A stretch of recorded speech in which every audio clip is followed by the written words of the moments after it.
Thank you for joining us, Phil. Awesome. Can you please get us started with opening remarks? Yeah, guys, how we doing?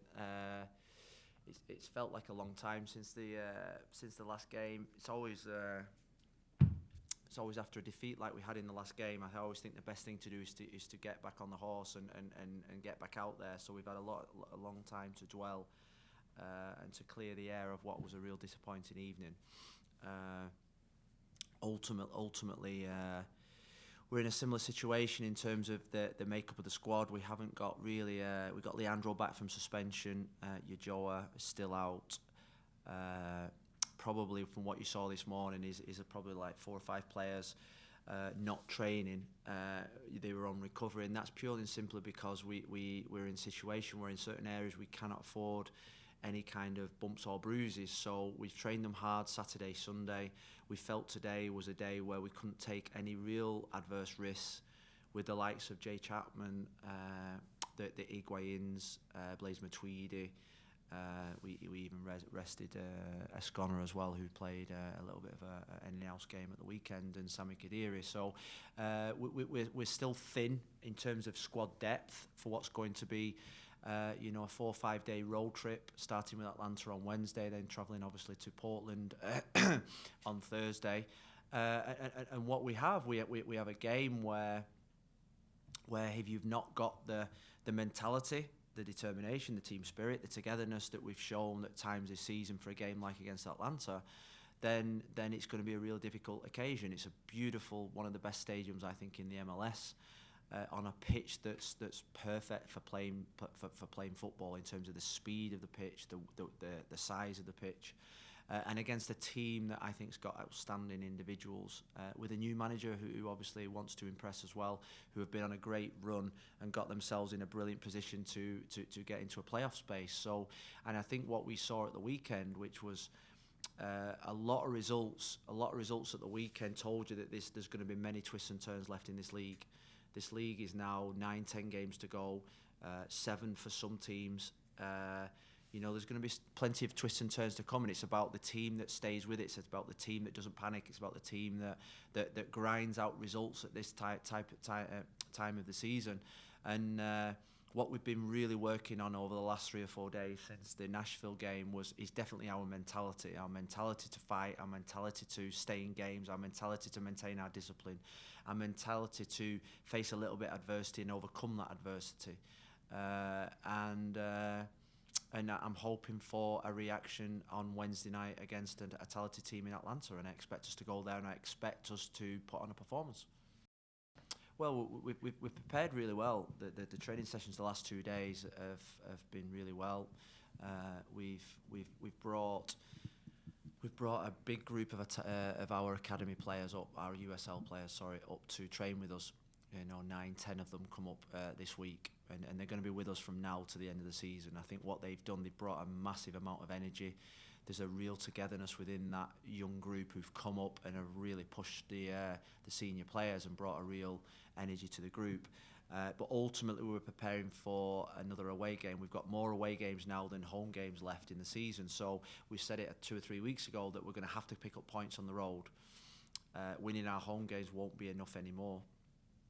And we're going to have to put in a real top performance, a performance better than the previous 2, to get any kind of result in Atlanta. And I think it's a game where we should be really excited. It's a game where if you want to be a footballer, you want to be playing on nights like this in a stadium like the Atlanta one, against a team like the players of Atlanta. And it's a critical period where we're going away for 5 days, where we can really come together as a team, where we're going to be living, breathing with each other all the time. And it's a time where we need everybody on the same hymn sheet. We need everybody fighting in the same direction, and we need everyone with the same positive mentality we had before the previous 2 disappointing games. Yeah, well, I think in terms of the first question, when we've had 2 really hard days, thinking about Gibbs, the Higuains, and Blaise, there is a my experience says that 2 really tough days, that the senior players, particularly the ones over 30, just do some kind of recovery day so they can come back tomorrow. So it's them that I'm not really. They're used to that kind of program. In terms of Jay Chapman, we've got Blaise and we've got Jay fit.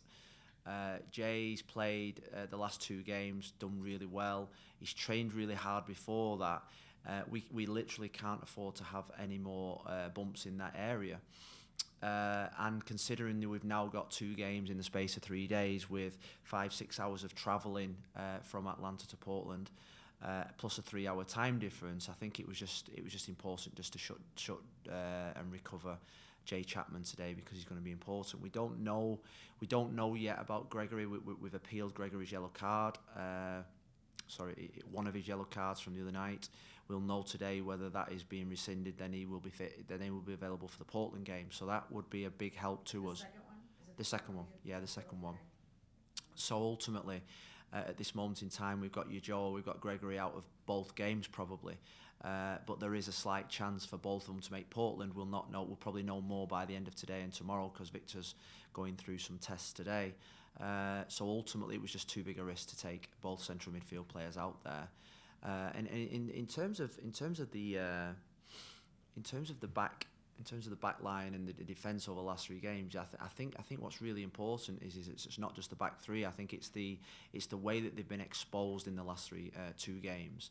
You think about the clean sheets, the 4 clean sheets in the previous 4 games before the last 2, the shape of the team in front, the determination of the team in front when the ball goes over somebody's head, the ability, the determination, the attitude to sprint back and fight for every ball is really important. And you know, there's an old saying in football: defending starts from the front. And I think in the last 2 games, we've just exposed our back 3, particularly in the last game when we had a real makeshift back 3, to situations where we couldn't handle and we got really exposed. And you know, the 9 goals in 2 games is totally unacceptable.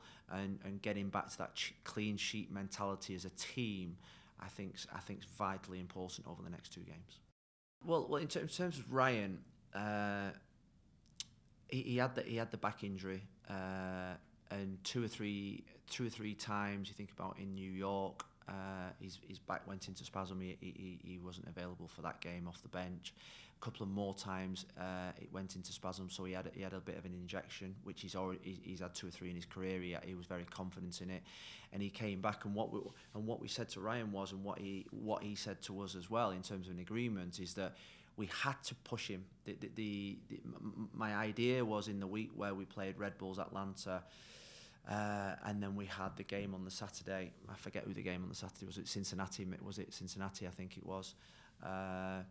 The idea was to play him against Toronto and give Nico or Leandro, a rest in that game, because they were both on yellow cards thinking about the Red Bulls game. And ultimately, we had to get him fit. We had to push him through it. And ultimately, when we started to push, his back just probably wasn't up to the daily grind. So ultimately, surgery, I think. Surgery on a footballer is always the last resort, but particularly when it's a back injury. So we've been speaking. He's seen specialists, and unfortunately we saw a specialist, or he saw a specialist in LA, which is reputably the best in the country, and a pretty straightforward procedure.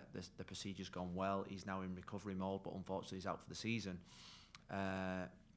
Ventura's had a slight setback in terms of his recovery as well. So we are light at centre back. And obviously them two with their experience would have been a massive help over the last 2 or 3 weeks. So it's just unfortunate it does happen, and we just hope that Ryan makes a real quick recovery. I think it's going to be a 6 to 7 month job. I've got to say it's not a quick one, but more importantly, he needs to get back to where he can do mundane things in life first before starting to play football, play with his children, get up out of bed, put his socks on. I think anyone that's had a back injury, these are the things that that really affect you. So that's unfortunate. In terms of Gonzalo and Rodolfo, we're always trying to squeeze more out of them too. I thought Gonzalo in the last game was fantastic. I really did. I thought in terms of his mentality, the team need to show that mentality of Gonzalo in the last game. And you think about the 9 games we've got left. I think the 9 games we've got left, I think you look at the biggest players in the team, the 3 DP players now, I think it's now time to deliver.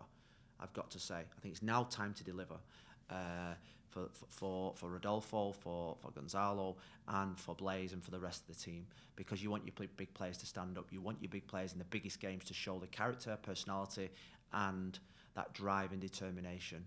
And that's what I'm looking for from Rodolfo. We need goals from Rodolfo, we need goals from Gonzalo, and we need top performances from Blaise. And that's the pressure, that's my expectation over the next 9 games, because ultimately we're now at crunch time where no team can slip up, and there will be twists and turns, but we've had our little blip, hopefully, and we can come out of it now and kick forward again. Yeah, I think we've obviously been monitoring them in the USL. 3s and 4s come up and train with us, as you see most weeks. But now we're at a stage where we've got a real exciting bunch of young players that are coming through together, that have all got similar ability, that we need to expose every single day to our environment. We've put them on special programs, we've put them on, to build them up physically, to make them quicker, to make them technically, tactically better. They're working double days 3-4 times a week now. Ian Frey is back in that group. So you're thinking about the bigger picture of this football club when it comes to January next year and we're back for pre-season.